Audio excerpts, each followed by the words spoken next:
Et salut à tous, c'est Yann et donc je commence par une mauvaise nouvelle. Il fait moche et il fait froid.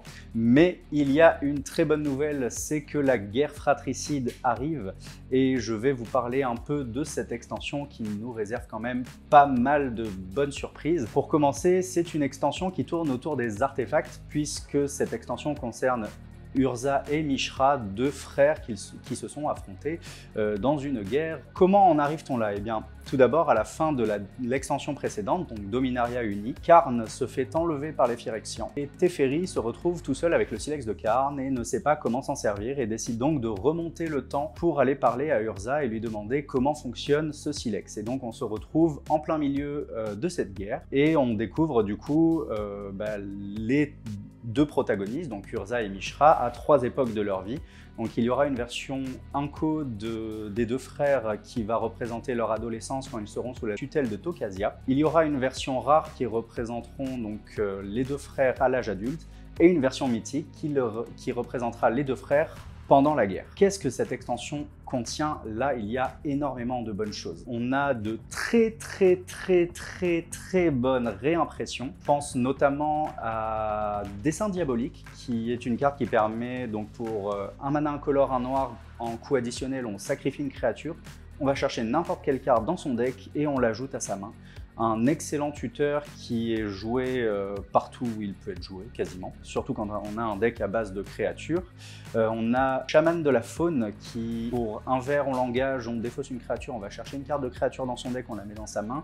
Donc c'est une survie du plus apte sur une créature, donc beaucoup moins fort, mais qui est quand même une très bonne carte quand on ne peut pas se payer cette carte-là, qui est une carte de la réserve liste. Et on a donc ce qu'on appelle les Painland, donc ce sont des terrains qui s'engagent pour faire un mana incolore ou un mana coloré d'une couleur parmi les deux que le terrain propose, et en échange, le terrain nous inflige une blessure. Donc ça fait suite à Dominaria Uni qui a vu donc une première réimpression d'autres Painland, et là du coup nous avons les 4 derniers qui arrivent. Parmi les autres réimpressions, et ça les plus attendues, on a ce qu'on appelle les rétro-artefacts. Donc ce sont des artefacts qui sont réimprimés avec l'ancien bord des artefacts, donc les bords marrons, et qui vont exister en deux versions. Donc il y a la version avec l'artwork classique ou la version sketch, où là vous allez voir un croquis de l'artefact avec l'ancien cadre, et en foil ça rend vraiment...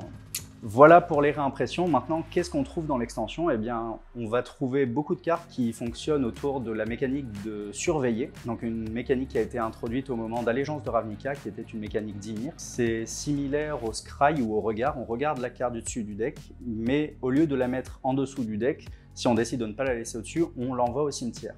Donc un peu le symbole des fouilles archéologiques, tout ça. Donc ça, c'est une mécanique qu'on va pouvoir voir sur la carte de Tokasia. Et du coup, c'est une extension qui, comme je l'ai expliqué tout à l'heure, focus beaucoup sur les artefacts. Donc vous allez avoir une mécanique avec des lithoforces.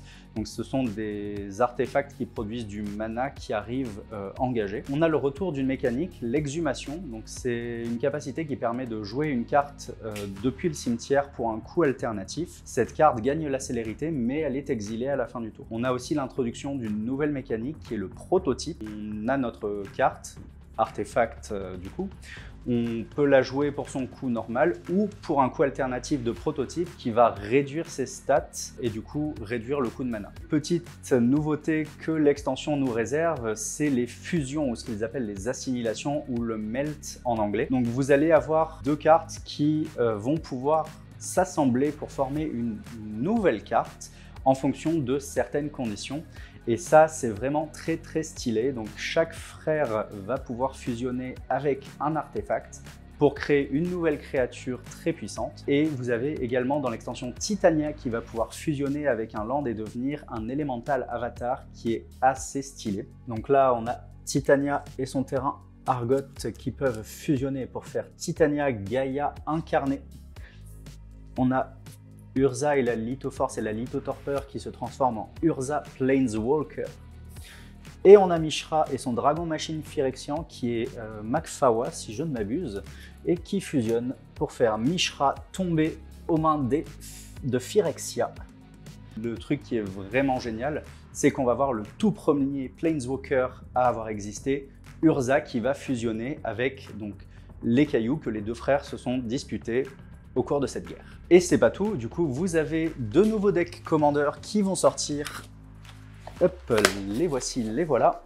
À l'effigie de Urza et Mishra. Donc Urza est un Esper blanc-bleu-noir et Mishra est un Grixis rouge-noir-bleu. Ces deux decks vont reprendre beaucoup de cartes qui ont déjà existé, beaucoup de reprints qui vont être à l'effigie des rétro-artefacts en rétro-frame. Donc toutes les cartes présentes dans ces decks sont en rétro-frame. Elles sont juste sublimes, il y a des trucs vraiment cool à avoir là-dedans. Pour un format scellé, le deck plus l'extension, on peut faire des trucs vraiment sympathiques. Moi, je vous les conseille. Déjà, en termes de collection et en termes de jeu, c'est des trucs vraiment sympas à avoir chez soi. J'ai fait le tour de l'extension. J'espère que cette vidéo vous aura plu. N'hésitez pas à aller faire un tour sur Parkage pour les produits scellés et les cartes à l'unité qui seront très bientôt disponibles. N'hésitez pas à laisser un petit commentaire, ça fait toujours plaisir. Et à bientôt!